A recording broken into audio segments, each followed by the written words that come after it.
Astrology की tutorials में professor astrology Anil Jain साहब एस्ट्रोलॉजी के चिंतन में और अध्ययन में लगातार लगे रहने वाले राजेश ओबराय जी, आपका बहुत बहुत स्वागत है। सर, आज हम चर्चा करेंगे एक ट्यूटोरियल के रूप में, ताकि एस्ट्रोलॉजी के स्टूडेंट्स को भी लाभ मिले और एस्ट्रोलॉजी का विस्तार और अध्ययन करने में इस तरह के ट्यूटोरियल से हेल्प मिल सके। तो सर, आज चर्चा का विषय है कि हर माँ बाप चाहते हैं, चिंता भी रहती है कि हाँ बोल। उनकी पुत्री की शादी कब होगी, और पुत्री भी सोचती है मेरे सपनों का राजकुमार कब मिलेगा सर। तो सर, एक जातक बेटी है, उसके बर्थ डिटेल्स आपको सर दिए जा चुके हैं। तो सर, उसके कब होगी शादी और कैसे एक्सपेडाइट हो सकती है? तो प्रश्न आया है, कोई महिला है और उनका जो डेट ऑफ बर्थ है 5 अगस्त 1988 है और टाइम 15:05 है और रांची है। और इन्होंने अपने लाइफ के बारे में पूछा है और शायद मैरिज का भी प्रश्न है कि मैरिज इनकी शायद अभी तक नहीं हुई है। तो जी। पहले हम लोग हॉरोस्कोप को देख लेते हैं पहले कि हॉरोस्कोप की क्या पोजीशन है। ये इनका लग्न चार्ट है और ये मैं नवांश चार्ट भी बनाता हूँ। ये नवांश चार्ट। और सब उस नवाज साहब को मानते नहीं मानते कुछ नहीं। नवाचार में तो काल का प्रयोग आ गया सर। नहीं, हम लोग योग को नवांश चार्ट में नहीं देखते। ओके। किसी भी डिविजनल चार्ट में कोई योग नहीं देखा जाता। Yoga are meant only for the lagna chart. अब इसको देखिए, ये हमारा लग्न चार्ट है यहाँ पर। वीनस अफ्लिक्टेड बहुत ज्यादा। तो लग्न का लॉर्ड 5th हाउस में, जैसे पहले में लग्न का लॉर्ड 9th में था, यहाँ लग्न का लॉर्ड 5th हाउस में। तो this is one of the best rajyoga, one of the very good rajyoga from the point of view of the lagna. क्योंकि यहाँ आप देख रहे हैं कि जो मंगल है, जो लग्न का लॉर्ड है, वो 5th हाउस में पोजीशन है उसकी, और यहाँ पर किसी और प्लैनेट का एसोसिएशन नहीं है। और नवांश चार्ट में भी देखिए, मंगल अपनी राशि में है, वीनस के साथ है और जुपिटर उसको देख रहा है। तो लग्न इज वेरी स्ट्रांग, मतलब the native is very capable, इसमें कोई डाउट नहीं है पहली चीज। और लग्न को जुपिटर देख भी रहा है, वैसे भी जुपिटर भी देख रहा है। तो लग्न के पॉइंट ऑफ व्यू से this native is very strong. और दूसरा, ये 10th का लॉर्ड 9th हाउस में, 10th का लॉर्ड सन है, 9th हाउस में प्लेस्ड है। तो ये भी एक अच्छा राजयोग होता है from profession point of view. Profession में ऐसे लोगों को डेफिनेटली अच्छी पोजीशन मिलती है। फिर 10th हाउस का, सॉरी 9th हाउस का लॉर्ड मून है, जो कि 6th हाउस में प्लेस्ड है। तो ये अपने से 11th पोजीशन पे चला गया। तो भाग्य में वृद्धि कराता है, मतलब भाग्य के पॉइंट ऑफ व्यू से मैं कहूँ कि प्रोफेशन के पॉइंट ऑफ व्यू से ये पोजीशन जो है बहुत अच्छी है। सर और 10th में दूसरा, गया ये? 9th का 10th में गया सर? हाँ 9th का 10th में गया, 9th का 10th में, वेरी करेक्ट। तो ये प्रोफेशन के पॉइंट ऑफ व्यू से बहुत अच्छा माना जाता है ये वाला जो है, क्योंकि ये हाउस जो है 10 से 9th है और 9 से 10th है। तो ऐसे लोग बहुत एफिशिएंट होते हैं, उनकी जो एफिशिएंसी है, प्रोडक्टिविटी है, वो काफी अच्छी होती है। अच्छा, और देखिए सैटर्न अपनी राशि को देख रहा है, हम्म। ये इसकी अपनी राशि है, तो वो भी एक राजयोग बनता है। और वो भी और अपने का लॉर्ड इसका आदमी लॉर्ड है। यहाँ पर है, हाँ 5th का लॉर्ड 7th हाउस, 5th का लॉर्ड 7th हाउस। ये भी एक राजयोग है, क्योंकि त्रिकोण का लॉर्ड जो है वो केंद्र में चला गया जो है। अच्छा, अब थोड़ा सा अगर हम देखें कि ये जो सेवेंथ हाउस का लॉर्ड है वीनस, सेवेंथ हाउस का लॉर्ड वीनस है, और वीनस की क्या पोजीशन है, वीनस के साथ किन किन प्लैनेट का एसोसिएशन है। शनि एस्पेक्ट कर रहा है उसको, मार्च कर रहा है। शनि, रा- मंगल एस्पेक्ट कर रहा है, राहु एस्पेक्ट कर रहा है। हम्म, तो दिस इज वी से one of the worst position of Venus, of the Lord of seventh house, कि अगर एट्थ हाउस के साथ शनि मंगल और राहु तीनों का अगर एसोसिएशन, डायरेक्ट एसोसिएशन हो जाता है, तो that is not suppose to be good from marriage point of view, not suppose to be good from marriage point of view. और दूसरा, फीमेल में जुपिटर जो मैरिज का कारक होता है, डायमंड में चला गया। और जुपिटर यहाँ सेवेंथ हाउस में ही प्लेस्ड है।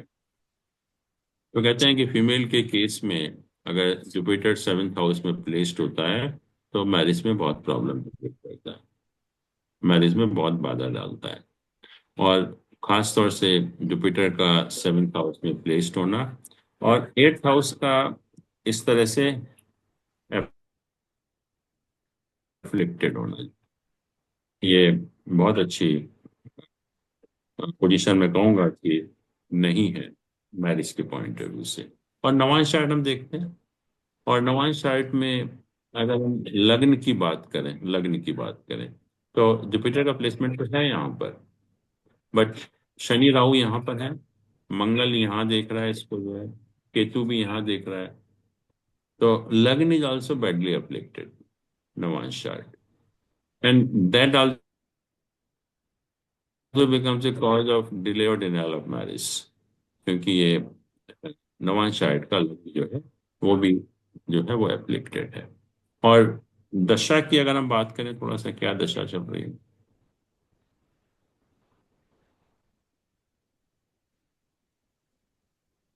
राहु में वीनस का पीरियड चल रहा है, राहु में वीनस का पीरियड चल रहा है इस समय।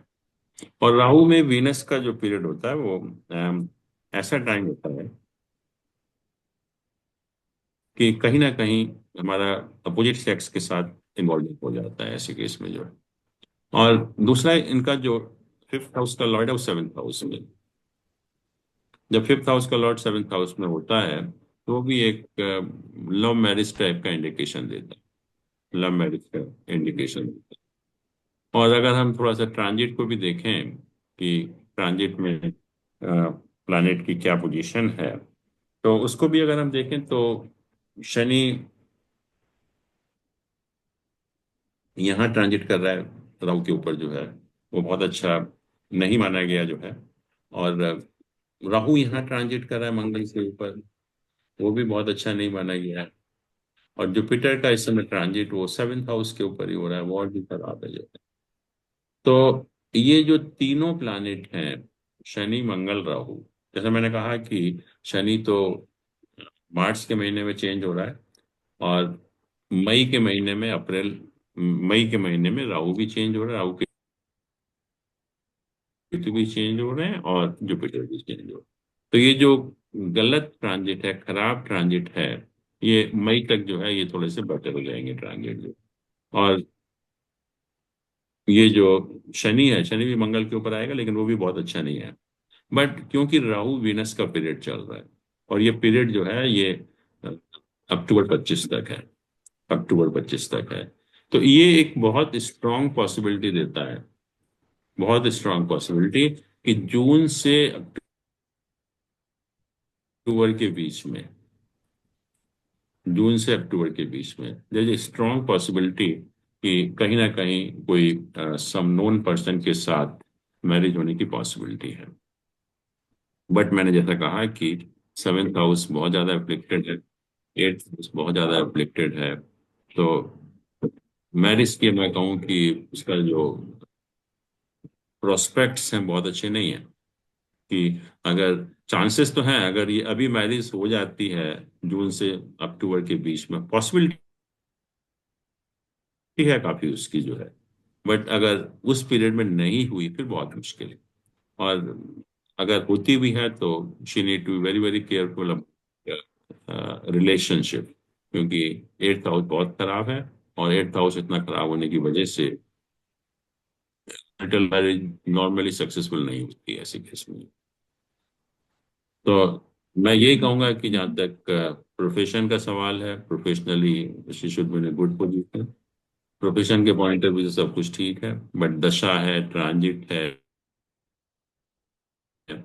8th हाउस है, वो अच्छे नहीं है, जिसकी वजह से नवाज शायद का लग्न भी बहुत एफ्लिक्टेड है, जिसकी वजह से मैरिटल लाइफ में प्रॉब्लम या मैरिज नहीं हो पा रही है, डिले हो रहा है।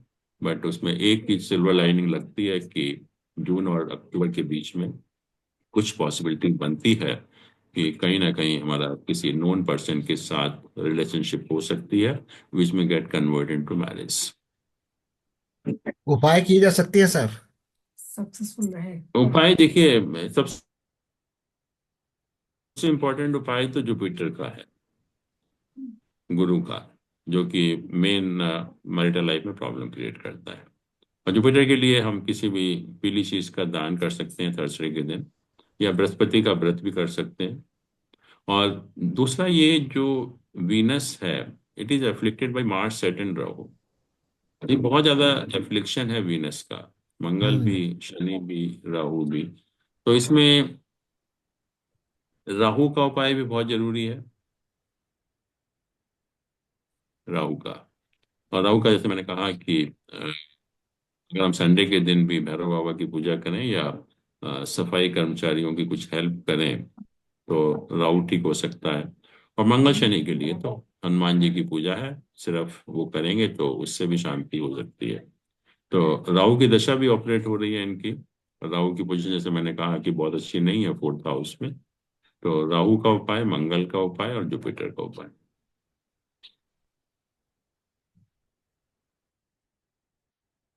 इसमें सर ये बताएं कि ये क्योंकि विदेश में है, तो किसी विदेशी से शादी होगी या किसी इंडियन से ही चक्कर चल रहा है? देखिए, इसमें मुझे लग रहा है कि इंडियन ही होना चाहिए, क्योंकि 7th हाउस में कोई ऐसा मैलेफिक डायरेक्ट नहीं देख रहा, जुपिटर देख रहा है।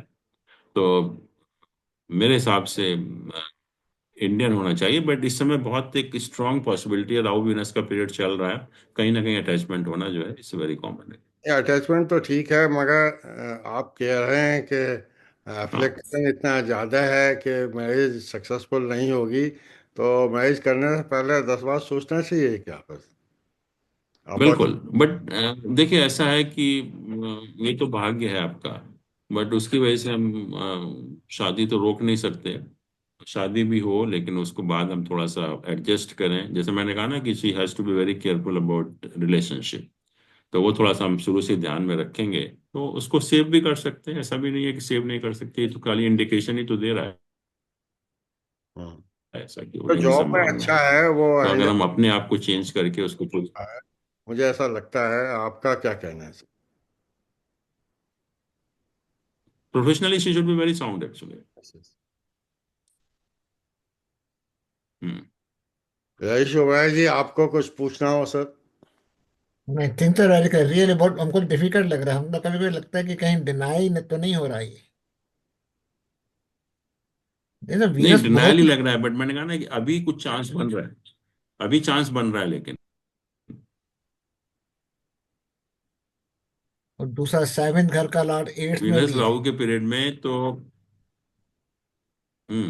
वही पर तो अफ्लिक्टेड है ना पर बहुत सर, ज्यादा। इस चांस का क्या फायदा अगर ऐसा चांस का क्या फायदा जहाँ एडवाइस ये है कि भाई दिक्कत आ सकती है, आदमी कुछ भी करे तो डेस्टिनी अगर देखिए, हम लोग, मैंने कहा ना कि हम लोग हारने का, कोई कहता है कि हमें हारना है तो हम खेलना थोड़ी बंद कर देंगे। हार जीत तो लगी रहती है, बट अपने आप को थोड़ा सा और इम्प्रूव करके, अपने आप को थोड़ा सा और समझ कर हम उसको सेव भी कर सकते हैं, पोजीशन को जो है। चलिए, मैं समझ गया कि ऑफर्स किए जाएंगे और पहले से पता होगा, तो मे बी इट में लीड टू माई। बिल्कुल, बिल्कुल। हाँ, अगर हम पता लगता है हमारी टीम कमजोर है तो हम ज्यादा मेहनत कराएंगे उससे, तो हो सकता है बेटर हो जाए। Thank you very much, Anil Jain साहब।